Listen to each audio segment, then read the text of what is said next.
No momento do AI-5,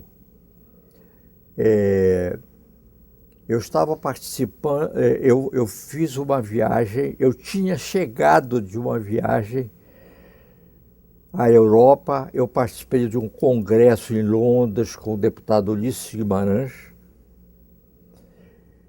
e aproveitei e visitei outras capitais. Participei de reuniões em Viena, também representando o Parlamento Brasileiro. E quando cheguei ao Brasil, eu não me lembro a data exata, em dezembro de 69, à noite mesmo, eu cheguei à tarde, à noite mesmo eu recebi um telefonema pessoal do ministro Rondon Pacheco, que era deputado também, e me fez o convite, em nome do presidente Costa e Silva, para ir a Brasília no dia seguinte, porque eu era o único membro da Comissão de Constituição e Justiça que não tinha conversado ainda com o presidente. O presidente estava passando férias no Palácio Laranjeiras, eu apanhei o primeiro avião das 7 horas, no dia seguinte da minha chegada da Europa, e fui ao Palácio Laranjeiras reunir com o presidente Costa e Silva. À tarde, mais ou menos às 2 horas, o presidente Costa e Silva, que tinha ótimas ligações comigo, me convidava, e a minha senhora de então, sempre para comparecer ao palácio, ele promovia os cineminhas com os coquetéis.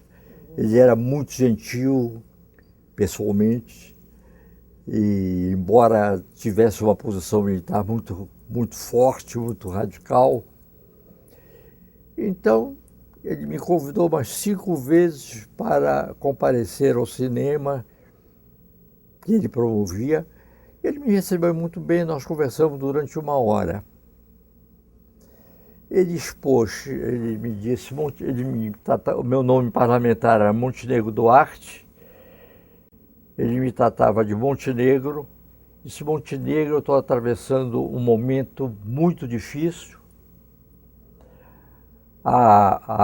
Os meus companheiros militares querem que eu feche o Congresso.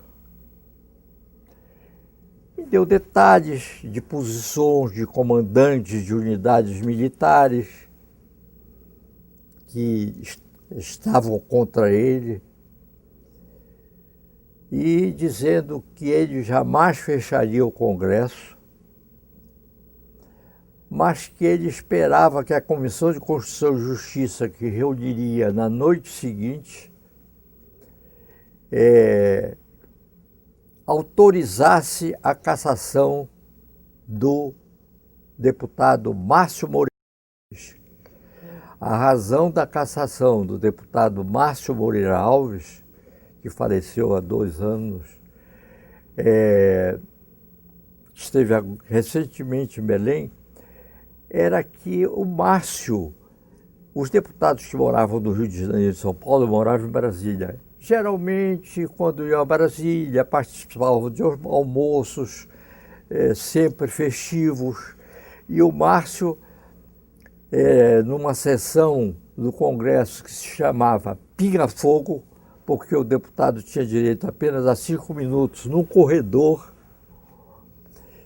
ele, no dia mais ou menos 3 de setembro, ele fez um discurso que era um discurso que nós dissemos a ele mesmo quase que infantil, onde ele pedia às moças brasileiras, à juventude brasileira, que se recusasse a dançar com os cadetes e os militares nas festas de 7 de setembro. Nenhum colega aprovou isso, não só porque era uma tolice, as moças tinham de ter liberdade de dançar com quem quisesse, né? E os cadetes, os jovens oficiais, não tinham nada a ver com o que estava sendo feito lá em cima, na cúpula, por alguns generais. E o Márcio se excedeu, disse que era uma reação da sociedade brasileira ao que estava sendo feito pelos militares. Não houve nenhum discurso contra, mas a reação de toda a Câmara dos Deputados foi contra a posição do Márcio, porque era uma agressão, uma tentativa de forçar a juventude, principalmente as meninas, as moças, a tomarem posições que não tinham nada a ver com a política, né? A comemoração do 7 de setembro era uma comemoração patriótica, era uma comemoração da independência do Brasil. Todos tinham de comemorar, militares e civis. Não deveria haver exceção nenhuma. Mas isso serviu de estopim para a divulgação de um movimento contra o Congresso. Depois ele foi raptado, né? E morto, né? O Márcio Moreira Alves. Não, o Márcio depois teve. O outro que foi raptado e morto foi o outro deputado. O Márcio faleceu há 4 anos atrás. Esteve em Belém várias vezes, eu estive com ele várias vezes aqui no hotel, conversando. Voltou a escrever. Era um jornalista brilhante, mas era mais o jornalista contendor do que o parlamentar. Ou um parlamentar jornalista contendor, se nós pudéssemos dizer assim, né? Todos os discursos deles eram discursos de ataque. Ele tinha profundas restrições à ditadura, tinha profundas restrições ao que estava sendo feito, e não se continha. Ele era muito espontâneo e falava, muito meu amigo também, e falava coisas às vezes que não tinham fundamento nem razão, porque os cadetes não tinham nada a ver com o que estava acontecendo, né?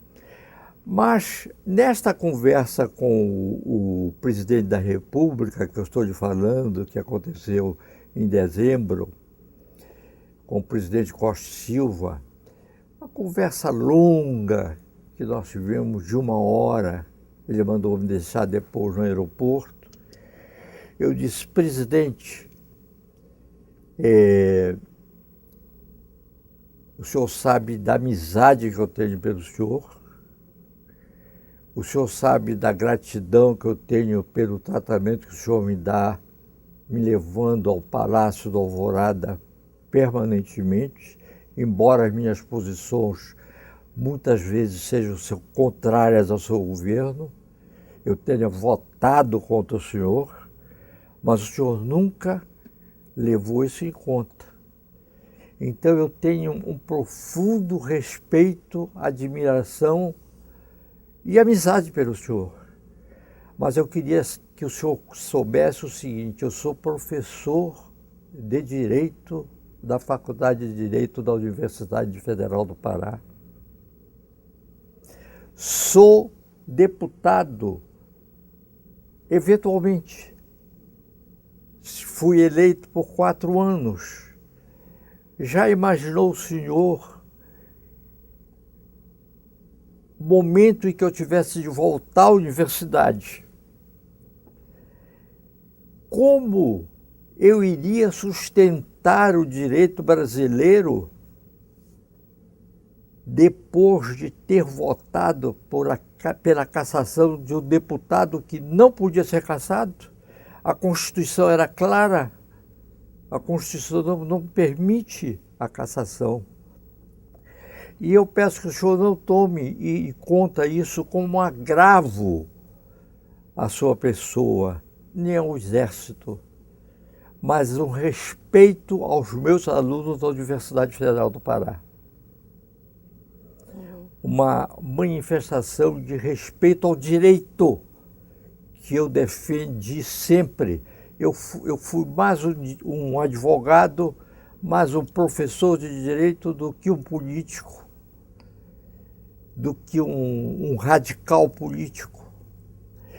E eu peço que o senhor compreenda isso e respeite esse meu ponto de vista. A resposta do presidente foi o seguinte: Montenegro, eu compreendo a sua posição. Quero dizer que farei tudo para não acontecer nada mais grave do que o que está acontecendo. Mas não posso lhe garantir que isso vai acontecer, que eu tenha êxito nisso. Mas eu respeito seu ponto de vista. Eu agradeci, ele se levantou, me levou até a porta, mandou me levar no aeroporto. Eu fui para o meu apartamento, à noite havia a sessão do Congresso. Às 8 horas eu cheguei. Quando entrei na Comissão de Constituição e Justiça, o ministro Gomes Silva, que tinha almoçado já no meu apartamento, tinha ligações, eu diria, profissionais ou políticas dessa natureza, ele estava presente lá e foi ele o autor da substituição dos juristas pelos outros profissionais, médicos, advogados, veterinários. A comissão tinha sido quase toda destituída. Por ato do presidente? Não, ele exigiu a substituição pelo presidente da Câmara dos Deputados, que era naquela altura, não foi o presidente da República, porque o presidente da República estava dizendo uma coisa no Rio. E isso estava acontecendo em Brasília. E ele exigiu do presidente da Câmara dos Deputados a substituição dos deputados. Que era o deputado Zé Bonifácio de Andrade Silva, mineiro, que se submeteu a isso e, por ato da presidência, ele substituiu os deputados. Tirou os deputados profissionais do direito, e colocou os profissionais de outras carreiras igualmente respeitáveis. E nós saímos da Comissão de Constituição e Justiça, a Comissão de Constituição e Justiça reuniu e autorizou a cassação do Márcio Moreira Alves. O Congresso se reuniu 2 dias depois, no dia 13 de dezembro, me parece, cercado por forças armadas, e rejeitou a cassação, cantando no fim da sessão o hino nacional, com muita emoção. Vários companheiros deputados choraram. Foi a última sessão do Congresso, que já estava cercado por tropas do Exército.